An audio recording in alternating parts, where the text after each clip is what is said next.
Jambo, naitwa mchungaji Rastus Yenga. Leo tunajifunza juu ya tunasali wapi ama tunapaswa kusali wapi. Ni wapi ambao tunapaswa kusali ama kumwomba Mungu. Na wakati tumekuwa tukijifunza juu ya maombi, tujifunza ya kwamba unaweza sali mahali popote. Popote, haijalishi uko wapi, Mungu anakusikia. Mungu anakuona.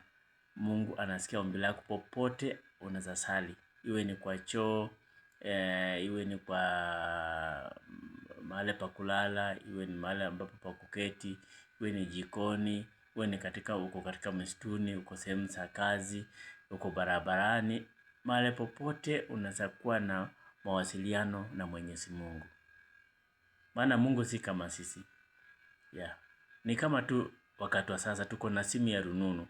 Na katika simu ya rununu unaweza pigia mtu na kuongea na yeye katika simu ya rununu popote alipo. Si kama kitambo lazima mtafute mtu wakati hakukuwa na simu ya rununu. Kitambo ulikuwa unatafuta mtu, utakwenda kuona mtu, utembee maili nyingi mpaka kwake ndio upate habari kwake. Kwa maana hakukuwa na njia ya urahisi wa mawasiliano. Na tunaona kama saa hizi tuko na simu ya rununu, hizi tunawasiliana.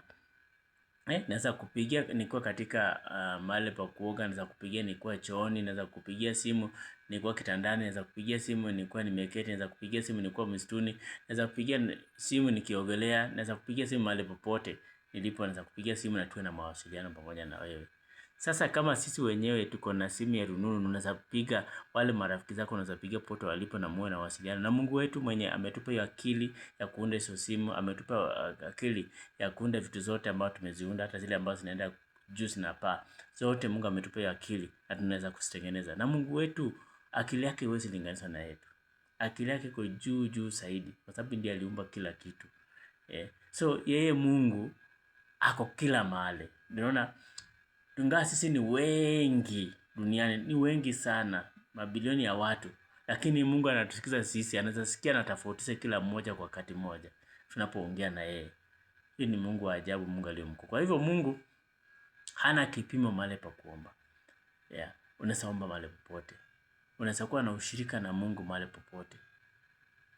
Katika kanisa unapoenda kusali, mahali pa kusali, unaweza sali na Mungu mahali pale. Katika vikao za watu unaweza sali Mungu mahali popote. Tunaona kwamba Biblia inatufundisha kusali na Mungu katika hekalu. Hekalu ni kusanyiko wa watu. Pia tukua wawili ama watatu, hiyo ni jamii. Tukua katika jamii zetu tunamsali Mungu. Tukua mahali popote pa kazini ama popote ambapo tunapotembea, tunapofanya kazi zetu, tunamsali Mungu. Tunakuwa na mahusiano na mazungumzo pamoja na Mwenyezi Mungu wetu. Na pia kuna mazungumzo nyingine inahitaji binafsi, wewe na Mungu peke yako. Haihitaji watu karibu. Tunaona hata Yesu Kristo akipatia mfano katika Marko 1:13, katika Zaburi 18 mstari wa 6, na pia tukitazama katika Marko 14 mstari 33 mpaka 38. Tunaona Yesu akienda kusali peke yake. Ni nzuri pia kusali peke yako, kuwa peke yako. Maana mtu anapokuwa peke yake, kuna mambo unaongea na Mungu ya kisiri, mambo yako na Mwenyezi Mungu, mnawasiliana katika mawazo yako ama katika kuongea. Unajua Mungu anatusikiza hata tunapoomba katika akili, katika ndani yetu. Tunapoomba bila kutamka, Mungu bado anatusikiza tu. Anajua tunaongea nini. Ndio nasema Mungu anasema kwamba anajua mafikira yetu. Kila ambao tunataka, tunatamani anajua. Na tunajua Mungu ako na mpango mzuri kutuhusu. Kwa hivyo naomba Mungu mahali popote. Na maombi ya binafsi pia inahitaji kuwa binafsi kuinyima. Unaona hata katika hali ya kawaida ya dunia, ukienda katika kazi ama mambo mengine ya kikazi, unataka kuongea na mkurugenzi, inabidi mkutane mkiwa wawili, muongee wawili. Kwa sababu kuna mambo hauhitaji watu wengine wasikie. Ndio naanga hivi wakati wa kuomba peke yako pia, kwa peke yako. Hata uhitaji mke wako, hauhitaji watatu, unahitaji wewe na Mungu peke yako. Pia unaweza omba hivyo. Na unaweza omba Mungu mahali popote. Mungu hana kipimo anywhere. Ukiwa umevaa nguo ama ukiwa uchi, na Mungu anakusikiza. Kwa sababu Mungu alituumba na nguo rasmi ya kienyeji. Na nguo rasmi ya kienyeji ilikuwa ni ngozi yetu. Ngozi yetu ndio nguo. Kumbuka Adamu na Hawa walikuwa wakitembea uchi. Kabla wa chakula tunda la kujua mema na mabaya, walikuwa wakitembea wakiwa uchi na hawakuwa na aibu. Biblia inasema kwamba hawakuwa na aibu, walikuwa uchi. Na Mungu alikuwa akiwatembelea wakiwa hivyo, Adamu na Hawa akiwaona wakiwa uchi. Na anakuwa na maongeo na mazungumzo pamoja nao. Nao wanazungumza pamoja na Mungu. Lakini wakati walipoasi wakafanya makosa, ndio akili ikakuja, wakajiona, tunakaaje? Kwani sisi tunakaaje? Wakaanza kukimbia kutafuta matawi kujifunika. Ndio Mungu akatoa dhabihu ya kwanza ya kumchinja kondoo. Mungu mwenyewe wa kumchinja kondoo na kutoa hiyo ngozi ya kondoo na kufunika Adamu na Hawa, kwa sababu walikuwa wanaona aibu. Adamu anatoroka Hawa, Hawa naye anatoroka Adamu.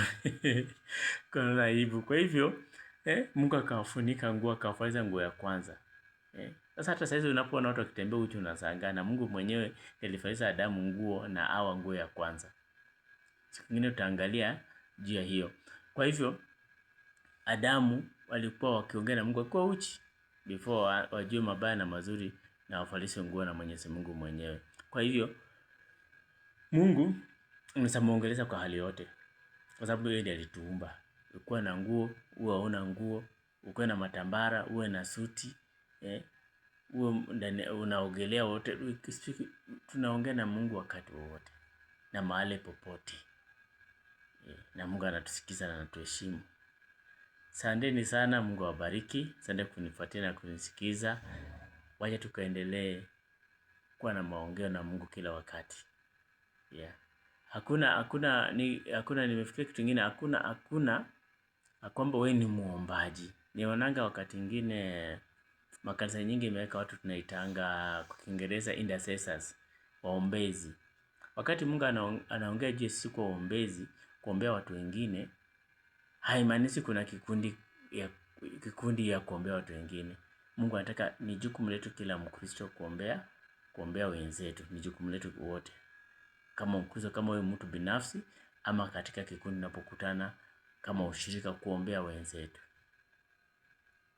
Lakini kwa Mungu hakuna kama kitu intercessors ama waombezi.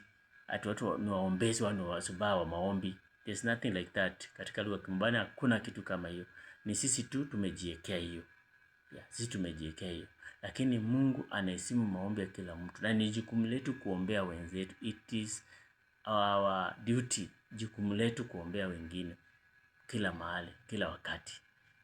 Maana Mungu anasikiza maombi yetu tunapoombea wengine. Mbarikiwe sana, mchungaji wenu Pastor Asienga.